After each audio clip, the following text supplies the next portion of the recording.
boredom and excitement. Boredom itu kebosanan, excitement itu kegembiraan, perasaan gembira yang meluap-luap. Ternyata juga bisa jadi sumber tidak bahagia. Ini ada penjelasannya. Kata Russell begini, yang pertama kebosanan. Bosan itu hanya dimiliki oleh manusia, kata Russell.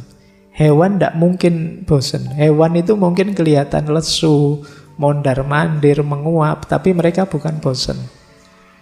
Yang bisa bosan itu emosinya manusia. Ya kalau kamu punya sapi atau kambing, wah kambing saya kok menguap terus, jangan-jangan dia bosan. Enggak, ya dia. Kalau hewan enggak, manusia yang bisa bosan. Jadi bosan ini penyakit yang paling gawat. Karena orang yang bosan itu biasanya ingin sesuatu yang lain dari yang selama ini dia jalankan. Berarti kalau yang selama ini dia menjalankan yang baik-baik, bosen itu, kira-kira sekali-sekali nakal itu mungkin enak ya. Kira-kira kalau sekali-sekali usil itu mungkin enak ya. Itu bahayanya kebosanan. Makanya di buku itu Russell menyebut kebosanan itu biasanya dianggap masalah penting bagi kaum moralis, ahli moral. Karena setengah dari dosanya manusia itu disebabkan oleh bosan. Maka kekuatan menahan bosan itu sangat penting untuk kehidupan yang bahagia. Jadi, apa kamu tidak bosan? Nah, itu kan pertanyaan yang paling menohok itu. Kamu kok jadi anak baik terus sekali-sekali mbok nakal gitu. Itu kan kita tertantang rasanya. Iya ya, kayak gimana rasanya? Mesti begitu. Makanya dalam agama itu kita ditekankan sekali bolak-balik dipesan untuk istiqomah.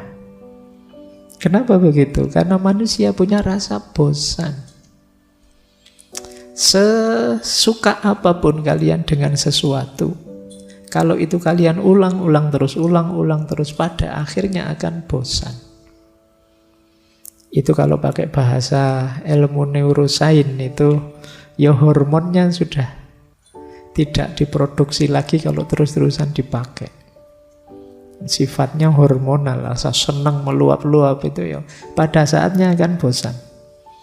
Kamu misalnya punya pasangan atau punya pacar, cantiknya luar biasa. Begitu nembak diterima langsung pacaran. Tahun pertama masih meluap-luap. Tahun kedua mungkin tinggal setengah. Tahun ketiga biasa. Kalau tahun pertama engkaulah segalanya, satu-satunya, tidak ada yang lebih cantik darimu. Tahun kedua banyak juga yang lebih cantik ternyata. Ya, ini kalau di neurosains urusannya hormonal. Makanya yang pacaran jangan lama-lama. Ada fase jenuhnya.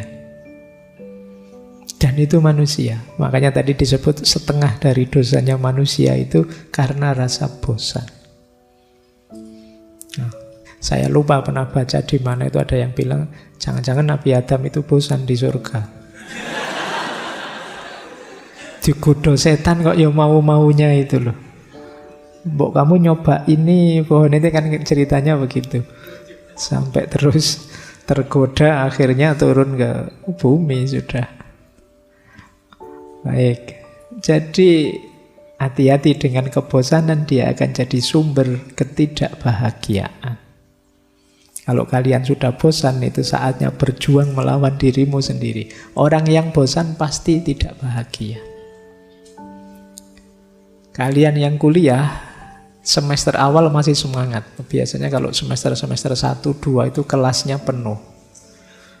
Begitu 3, 4, 5, mulai kelasnya tinggal separuh, 6, 7, 8, lebih sedikit lagi. Nanti mulai ke kampus lagi semester 13, 14. Karena sudah terpaksa mau kena DO. Kenapa begitu? Jenuh. Jadi tantangannya kebaikan itu rasa jenuh. Ternyata kata Russell, kegembiraan juga begitu. Kegembiraan itu kalau berlebih dan berulang, lama-lama juga bosan. Jadi kegembiraan itu kebalikannya rasa bosan sebenarnya. Bosan dan gembira itu kan beda. Tapi kegembiraan ini kalau melampaui batasnya atau berulang terus-menerus, maka yang datang juga kebosanan. Kata Russell, gembira dalam waktu tertentu memang bermanfaat, tetapi terlalu sedikit menimbulkan keinginan yang tidak wajar, terlalu banyak capek. Kamu capek kenapa? Saya capek gembira, Pak. Seneng kok saya ini terus-terusan, bosen lah, Pak. Kalau sudah terus-terusan itu tidak ada rasanya sudah. Sepak bola kok menang, besok menang lagi, menang terus, biasa sudah.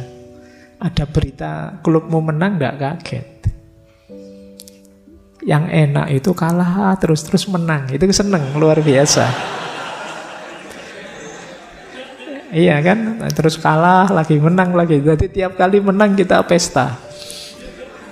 Karena memang selama ini tidak pernah menang. Nah, jadi kegembiraan itu kalau terus-terusan tidak ada rasanya.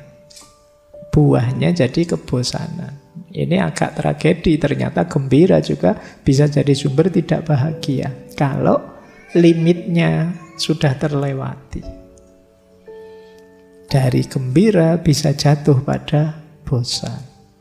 Hidup yang tidak dinamis juga bisa jatuh pada rasa bosan. Karena manusia itu punya sifat ingin tahu, ingin mengeksplorasi, menjelajah hal-hal yang baru. Mengulang sesuatu terus-menerus itu pasti bosan. Sebaik apapun perilaku kita, perbuatan kita, kalau diulang-ulang, itu akan melahirkan kebosanan. Cirinya bosan itu biasanya hilang rasa. Rasanya sudah tidak seperti awal-awal dulu. Ya tidak harus dengan pasangan ya. Amal baik saja apa wis. Sholat, tahajud.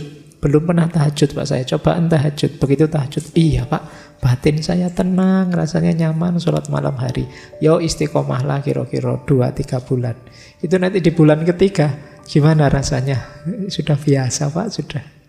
Itu manusiawi. Makanya dalam agama kita diperintahkan istiqomah lah. Istiqomah itu pertarungan melawan kebosanan. Jadi ya termasuk ngaji-ngaji seperti ini kan jane yang membosankan tuh, tiap Rebo harus ke sini capek-capek, terus harus mikir, harus itu. Itu saya loh ya.